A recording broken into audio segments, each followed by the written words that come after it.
What's up, YouTube fans? Hey guys. First I want to say sorry for my appearance. um, this particular segment is going to be geared towards a procedure that I had done today that I think is extremely important and vital to the community and human race, if you will. It's a colonoscopy. I found out that I needed to go ahead and get one done, and I highly recommend everybody go get one. This is actually my fourth one, so I'm kind of a pro, if you will. Um, the reason I decided to go ahead and do this, I actually had my procedure done this morning, hence why I'm laying it down is kind of a candid moment. So again, I do apologize, but I think it's very important. There is no excuse not to get a colon screening done. For the research that I did, basically they say colon cancer is ranked number 2 in the leading causes of fatalities concerning cancer. Number 2, guys. They recommend that if you're predisposed, you should probably start getting one around 40. Women, this is not just a man's cancer, if you will. We get it as well. The other thing is when you're 50. 50 is when the normal range is. It doesn't matter who you are, uh, gender, sex, religion, anything like that. You need to get one done. We're all human. And having said that, they usually say you should get one once you start doing that every 5 years, just for preventative measures. Basically, what they look for in a colonoscopy is any inflammation, bleeding, abnormalities, polyps. Polyps are bumps, if you will. And again, I am not a doctor, and this particular segment is geared towards giving you a little bit of information and trying to help everybody to go out and do the research on their own and the steps that I had to go through. And again, this is my fourth one. And basically, going back to what a polyp is, it is usually benign, but what they'll do is if they do find it, they will remove it with special tools, and I'll kind of describe what the tools are later on. But yeah, guys, this is something that you really, really, really need to get done. The procedure usually lasts about 15 minutes. And basically, and again, this is based on my experience, what they do is they'll insert the scope, and it'll go up through the colon, and it'll follow up, over, and down the small intestine. Once they get to the end of the small intestine, where the large intestine, where it connects to the small intestine, they'll start retracting the scope. And as they're retracting the scope, that's when they start looking through the folds of the of the large intestine and your colon for any polyps, flat polyps, anything of that nature. And what I'm going to do now is kind of tell you guys what you'll be needing and what you'll be prescribed. And again, guys, follow your physician's directions. Not mine, your physician's. Disclaimer, okay? Don't follow mine. This is just what my experience is. Now, they usually say 5 days before your actual procedure. Mind you, mine was this morning, Friday, January 19th, 2018 at approximately 6:30. So, you'll want to get your prescription, and they'll do that at your local pharmacy. And my local pharmacy, which is, I go to Hy-Vee, and Danny, thank you so much. You're always, always, always, always so helpful. Thank you. Amazing individual there. Very helpful. And basically you'll go there to your pharmacist. If you have any questions, feel free to ask your pharmacist. They'll help you, and if not, they'll direct you back to your physician. I have what's called GERD, which is gastroesophageal reflux disease. Um, so that kind of makes it a little bit more difficult for me, but we're just going to go off of normal procedures, if you will. So what happens is this: you'll get these particular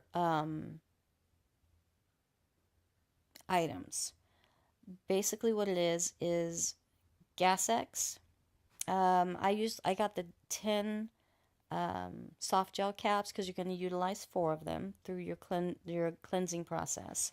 The other thing that I got was a magnesium citrate solution, and basically what that is, it is a saline laxative, and you'll take that for your cleansing as well. The other thing that you get, and I cannot pronounce it, but it is 3 liters, and yes, you have to drink it all. But basically, it's spelled Nulytely, and yes, I wrote it down. Um, and that is the solution that you'll be drinking. What I did is the Thursday, I filled it up with tap water, and I put it in the refrigerator because I don't like drinking warm liquids unless it's like hot chocolate. That I can't have. But anyway, it really consists of basically Wednesday morning. This is what I ate. Again, this is 4 times I've done this. I ate cream of wheat, oatmeal, and a banana. And I also had 2 Jolly Ranchers. But the things you need to stay away from, absolutely have to stay away from, is red dyes, purple dyes, and blue dyes from your food. And the reason why you want to stay away from that is because the red could show up as blood in your colon, and you don't want that. The other thing is the purple and the blue can kind of show up as bruising, and you also don't want that. You want a very clear diet. If you can see through it, you're okay. I'm going to get to the clear diet portion. Now again, Wednesday morning before 1 o'clock, that's what I ate. Oatmeal, cream of wheat, bananas. Now, once 1 o'clock hit, I went only to my clear liquid diet. And a clear liquid diet is, like I said, if you can see through it, you're pretty good. Again, stay away from red, purple, and blue. What you can drink is apple juice, white grape juice. You can have water. What I drank was Propel. Propel primarily because usually anything with electrolytes is pretty good because you're drinking so much. And if you are drinking water, you could suffer from a headache. And those of you who know me know that I love to work out. I work out. That's just how I do. And you can suffer from headaches. And basically what that is your brain is kind of swelling a little bit because so much water. To counteract that, you can take something that has salts, electrolytes, something like that, magnesium, something that's going to give you that salt. I don't know the actual biomechanics of that, was why it does that offhand, but I don't want to go into that at this particular time. The other things you can drink is broth, chicken broth. And you can have popsicles. Again, stay away from red, purple, or blue. I would stay away from orange as well. But you can have hard candy, clear sodas like Sprite, ginger ale. Now, after 1 o'clock on Wednesday, that's all I was able to have. Now, also, in between 6 and 7, that's when you're going to drink the magnesium, the citrate solution, and it's the 10-ounce bottle that you can get at Hy-Vee, and I've got a picture of there that I'll show at the end, and you'll drink the entire bottle. It's 10 ounces, It doesn't taste bad, guys. It really doesn't. I wouldn't recommend sipping on it, but you want to take that between 6 and 7. To be honest with you, I just drank it. And I also highly recommend that if you're going to go through this procedure, take the day before and the day of the procedure off from work. Take PTO, sick time, whatever, because you're going to need it. I made the mistake. I tried to be brave, and I went in Thursday morning. But I'll get to that in a second. If you're diabetic, follow, follow, follow. If you have any type of um, alternative things in your program, like if you're diabetic, if you have GERD or anything like that, follow, follow, follow. Disclaimer, follow your physician's directions.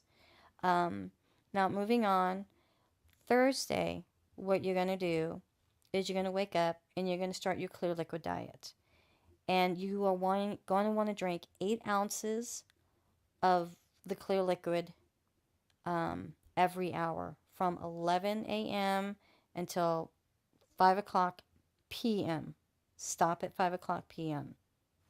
And the reason why is you need to be hydrated. This stuff that you're going to take, it will dehydrate you. So I highly recommend that.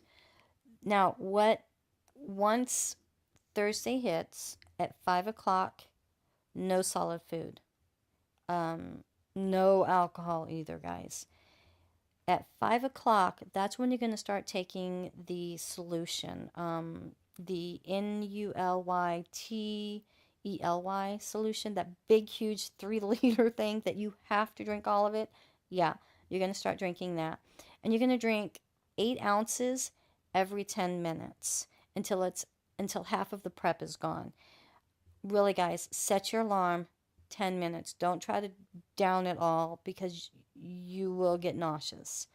Again, this is my 4th time, I know. At 8 o'clock, you'll take 2 of the Gas-X tablets, and then you'll continue to drink just the clear liquids. At 9 o'clock, you're going to take 2 more of the Gas-X tablets and continue with the drinking of the clear liquids.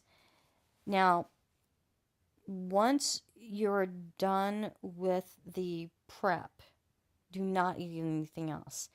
And the other half of the prep, you're going to take that 6 hours prior to your procedure.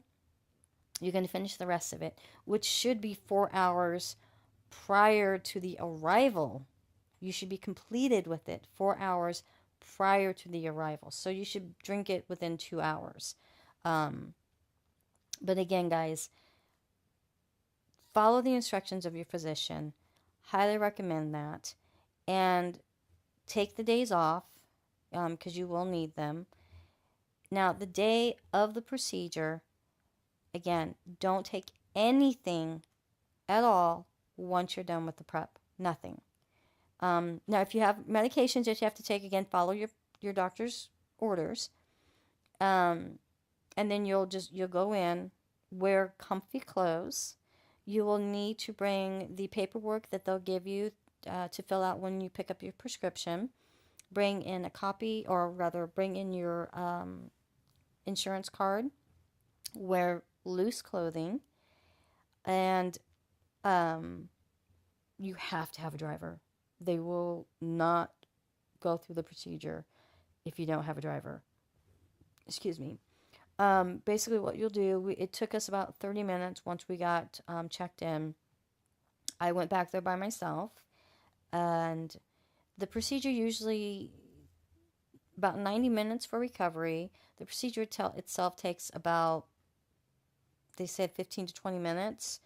Usually to do the scoping itself, like I was saying earlier, to go from insertion to retraction of the camera, what they do is it usually takes about, on average, 7 to 8 minutes to get a good view. And what they'll do when they're doing that is check for polyps. If they do find the polyp, they have a tool that goes in there as well, that it's kind of like a lasso, and it wraps around the polyp. And what that does is they'll send like an little electric current through there, and what that does is it cauterizes the polyp as it removes it, and then they'll send that off. And usually you'll get results from the biopsy about a week later. But going back into it, you'll go in, they'll utilize an IV, start you on an IV fluid so that they can administer the anesthesia. You'll talk to the doctor. You'll talk to the anesthesiologist, tell them any type of history that you have with anesthesiology. And with anesthesia, basically for me, I throw up. I get very nauseous. It doesn't matter what it is, I get nauseous. And I have a history of, it takes me a while to come out of it, but I've also woken up in between it. When I had my hysterectomy, I woke up. And in the middle of it, not good. But anyway, having said that, tell them anything past history-wise. The other thing, and again, sorry for the no makeup and stuff, but I felt it very important to tell you guys this while it was fresh on my brain. But having said that, you'll go through all of that. They'll wheel you back into the procedure room. They'll have you lay on your side, and the anesthesiologist will then administer the anesthetics, and you will be out. And your loved, whoever comes in, they'll talk to the doctor. I'll be honest with you, I don't remember. My husband did come in. I don't remember that at all. And you'll go home. You'll be able to eat regularly, but I recommend eating the BRAT diet. The BRAT diet is the abbreviation. It's abbreviations. B stands for bananas. R stands for rice. A stands for applesauce. T stands for toast. And usually, if you're throwing up and you're on the, like, if you have the flu or something like that, they'll usually recommend that because it's kind of stepping stones to get your body and your stomach prepared for more yummy food. But anyway, start with that. And again, guys, don't try to be a hero and go to the gym. I did think about going to the gym, but just remember, it takes about 12 hours for the anesthesia to actually get out of your system. And think about it. If you can't even drive yourself home, you really want to lift weights where you could cause injury to yourself or those around you. You risk the dehydration that you go through. You risk passing out. Just don't. Just take the day off. And again, guys, the reason why I posted this today is because I think it is extremely vital to get this screening done. Don't be macho. Don't wait. Get the screening. Talk to your physician if you have any questions. I hope you guys enjoyed this, and I will post my results. And guess what? Oops, sorry. You also, okay, for those of you who are squeamish, turn away. I got a souvenir. My colon. Yeah, you get pictures. But anyway, you guys have a great day. Thank you guys for listening. Post in the bottom, you guys, if you have any other like foods and stuff, if you've gone through this, and if you guys have foods or anything else like that that you have taken, give some suggestions. I appreciate it. You guys have a great evening. See ya.